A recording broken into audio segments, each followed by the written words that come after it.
పిఠాపురం పట్టణంలోని పలు వార్డుల్లో పారిశుద్ధ్యం చాలా అధ్వానంగా ఉందని, డ్రైనేజీల్లో సిల్ట్ పేరుకుపోయి విపరీతమైన దుర్గంధం, దోమలతో ప్రజలు జ్వరాలు బారిన పడి నానా ఇబ్బందులు పడుతుంటే అధికారులంతా ఏం చేస్తున్నారని తెలుగుదేశం పార్టీ రాష్ట్ర అధికార ప్రతినిధి పిఠాపురం మాజీ ఎమ్మెల్యే వర్మ తీవ్రంగా మండిపడ్డారు. పిఠాపురం పట్టణం 3-4 వార్డుల్లో మాజీ ఎమ్మెల్యే వర్మ పర్యటించారు. ఈ సందర్భంగా పారిశుద్ధ్యంపై పడుతున్న ఇబ్బందులను మాజీ ఎమ్మెల్యే వర్మకు ప్రజలు చెప్పుకున్నారు. ఈ సందర్భంగా మాజీ ఎమ్మెల్యే వర్మ మున్సిపల్ కమిషనర్కు ఫోన్ చేసి మాట్లాడారు. 2 రోజుల్లో ఆ వార్డులో పరిస్థితి చక్కదిద్దకపోతే తానే వచ్చి డ్రైనేజీల్లో తొలగిస్తానని చెప్పారు. అనంతరం వర్మ మీడియాతో మాట్లాడారు. 4వ వార్డు 5వ వార్డు ప్రజలు ఒకసారి రమ్మని నన్ను 10 రోజుల నుంచి అడుగుతున్నారు. ఇవాళ వచ్చాను నేను.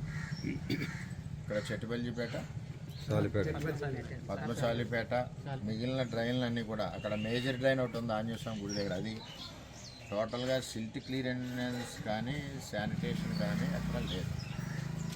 వచ్చేదంటే ఇక్కడ అందరికీ కూడా జ్వరాలు వస్తున్నాయి. దాని గురించి నన్ను పిలిచారు.